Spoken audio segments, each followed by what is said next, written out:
করলো, এত খারাপ আরম্ভ করলো, এত লাফালাফি আরম্ভ করলো।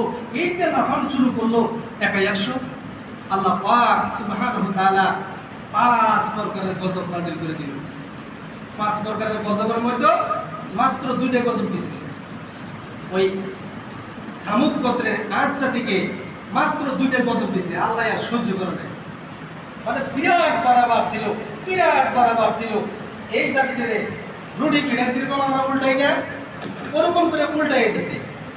আবার কোনো কোনো গ্রামকে একবারে নিয়ে গাছের সাথে, গাছের ডালের সাথে নিয়ে বাইরে গাছের ডালের সাথে আটকাই দিছে। আবার কাউরে রুটির পিঠার মধ্যে আটকাই দিছে, আবার কাউরে পানির তলে ধ্বংস করে দিছে। ওই জাতিটারে আল্লাহ বিলকুল ধ্বংস করে দিছে। তার মানে আল্লাহ সহ্য হয় নাই, এমন নেস্তেনাবুদ করে দিছে।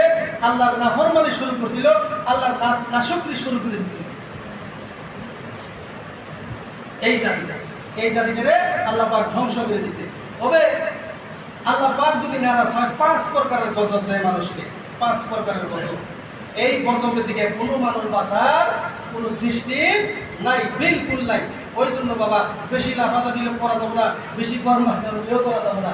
এই জন্যই আমি বলতেছিলাম, আল্লাহর শুকরিয়া যদি আপনি না আদায় করেন, আল্লাহর দাসত্ব যদি আপনি না করেন, আল্লাহর গোলামি যদি আপনি না করেন, আপনি বিলকুল ওই যে আমানতু বিল্লাহি এই গেটাবের ভিতরে আমি আপনি থাকতে আসতে পারলাম না।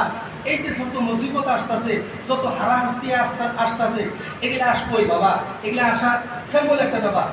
তার কারণ ওয়ালা নাবলুওয়ান্নাকুম বিশাইইন মিনাল খাউফি ওয়াল জু'i ওয়া নাকশিন মিনাল আমওয়ালি ওয়াল আনফুসি ওয়াত থামারাত ওয়া বাশশিরিস সাবিরিন। অবশ্যই সাবিরিন।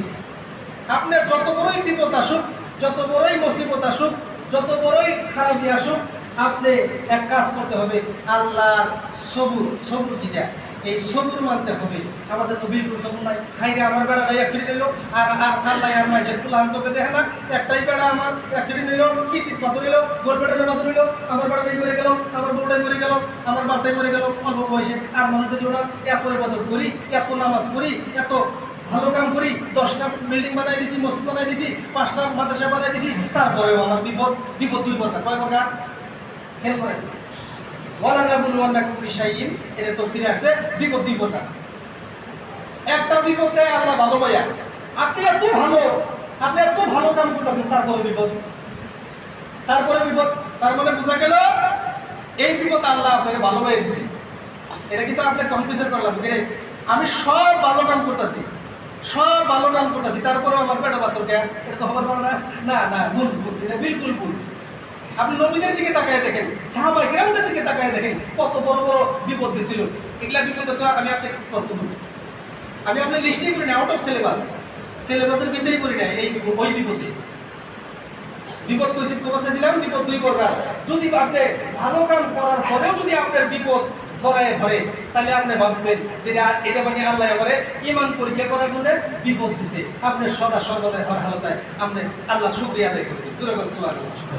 আর একটা বিপদ, সেম একই কোয়ালিটির বিপদ, ওই বিপদই একজনের দিব, হে সেটি বিচার করে কে রে, আমি তো ভালো কাম আমার দ্বারা একটা হয় না জীবনে, তাহলে এই বিপদ হইল কে?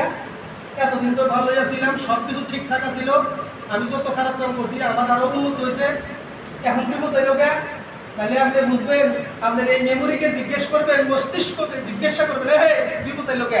তখন আপনার বিপদের কোয়ালিটি এই 2টা। তখন আপনার বিবেকে আপনাকে বলে দিব, এই বেদব, তুই তো আল্লাহ ত্যাগ করে বলে গেছিস না।